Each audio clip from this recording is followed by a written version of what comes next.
அஸ்ஸலாமு அலைக்கும் வரஹ்மத்துல்லாஹி வபரகாத்துஹு. அல்ஹம்துலில்லாஹ் வஸ்ஸலாத்து வஸ்ஸலாமு அலா ரசூலில்லாஹ் வ அலா ஆலி ஹிஸ்பில்லாஹ் வ அஸ்ஹாபிஹி ஜின்னில்லாஹ் அம்மா பஅத். அஊது பில்லாஹி மினஷ் ஷைத்தானிர் ரஜீம். பிஸ்மில்லாஹிர் ரஹ்மானிர் ரஹீம். இன்னத்தீன இன்தல்லாஹில் இஸ்லாம். கண்ணியத்துக்குரிய இஸ்லாமிய சகோதரர்களே, நாமெல்லாம் தொடர்ந்து பேசி வருகிறோம். இஸ்லாத்தின் வளர்ச்சியில் பெண்களின் பங்களிப்பு என்ற பெரிய தலைப்பில் பெண் சஹாபாக்கள் வரலாறு என்ற சிறிய தலைப்பு போட்டு இரண்டாவது நாளாக நேற்றைய தினம் சௌதார் ரலியல்லாஹு அவர்களை பற்றி பேசினோம்.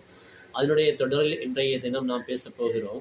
நபிகள் நாயகம் ஸல்லல்லாஹு அலைஹி வஸல்லம் அவர்கள் ஹதீஜா ரலியல்லாஹு அன்ஹா அவர்கள் வஃபாத்தானதுக்கு பின்னால் சௌதார் ரலியல்லாஹு அவர்களை திருமணம் முடிக்கிறார்கள். நாங்கள் ஏற்கனவே அதை சொல்லியிருந்தோம். சௌதார் ரலியல்லாஹு அவர்கள் ஏற்கனவே திருமணமாகி அவர்கள் விதவையானவர்கள். அவர்களை நபிகள் நாயகம் ஸல்லல்லாஹு அலைஹி வஸல்லம் அவர்கள் திருமணம் முடிக்கிறார்கள். ஆனால் சௌதார் ரலியல்லாஹு அன்ஹா அவர்கள் மூலமாக நபிகள் நாயகம் ஸல்லல்லாஹு அலைஹி வஸல்லம் அவர்களுக்கு எந்த குழந்தையும் பிறக்கவில்லை.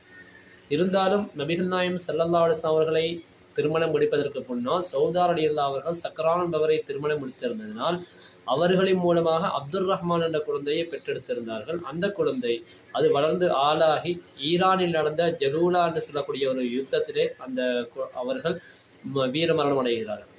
நபிகள் நாயகம் ஸல்லல்லாஹு அலைஹி வஸல்லம் அவர்களுடைய இந்த மனைவி சௌதார் ரலியல்லாஹு அவர்களுடைய அழகிலே ஆயிஷா ரலியல்லாஹு அவர்கள் பொறாமை கொள்வார்கள். அதாவது அவர்களுடைய அழகுக்கு ஏற்றபடி அவருடைய உடலும் பருமனாகிறது.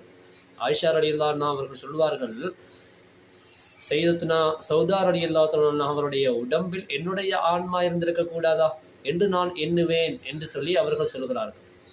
அதாவது சௌதார் ரலியல்லாஹு அவர்களாக நான் இருந்திருக்க கூடாதா என்று ஆயிஷா ரலியல்லாஹு அவர்கள் தான் எண்ணுவதாக அடிக்கடி நினைப்பதாக அவ்வாறு சொல்கிறார்கள். என்னென்னு சொன்னால் அந்த அளவுக்கு சௌதார் ரலியல்லாஹு அன்ஹா அவர்கள் மிகவும் அழகாக இருந்தார்கள்.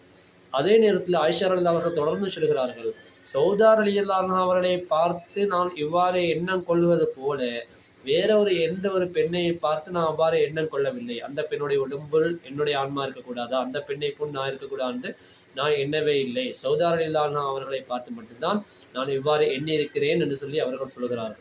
மேலும் அதே நேரத்தில் சௌதார் ரலியல்லாஹு அன்ஹு அவர்கள் அதிகமாக தர்மம் செய்யக்கூடியவர்களாக இருந்தார்கள். சையதுனா உமர் இப்னு கத்தாப் ரலியல்லாஹு அவர்கள் ஒரு மனிதரை அழைத்து அந்த மனிதரிடத்தில் ஒரு பேக்கை கொடுக்கிறார்கள். அந்த பையை எடுத்துக்கொண்டு சௌதார் ரலியல்லாஹு அவர்களை கொண்டு போய் கொடுக்க வேண்டும் என்று சொல்லி தரப்புகிறார்கள். சௌதார் ரலியல்லாஹு அன்ஹு அவர்கள் என்ன செய்கிறார்கள், அதை எடுத்து பார்க்கிறார்கள். அதற்குள்ளே சில நாணயங்கள் திருகங்கள் இருந்தது. அப்போ அவங்க கேட்டாங்க, பேரிச்சம்பழங்களை அனுப்புவதை போல நாணயங்களை அனுப்ப ஆரம்பித்து விட்டார்களா பையிலே போட்டு என்று சொல்லி அதை பிறகு கணக்கெடுத்து அதை அப்படியே என்ன செய்து விட்டார்கள், தான் எடுத்துக்கொள்ளாமல் அதை அப்படியே தர்மம் செய்து விட்டார்கள் சௌதார் ரலியல்லாஹு அவர்கள். அந்த அளவுக்கு அவர்கள் என்ன தர்மம் செய்வதில் மிக வேகமாக இருந்தார்கள் என்பதை இஸ்லாமிய வரலாறு நமக்கு கூடி காட்டிக் கொண்டிருக்கிறது. அதே போல சௌதார் ரலியல்லாஹு அவர்கள்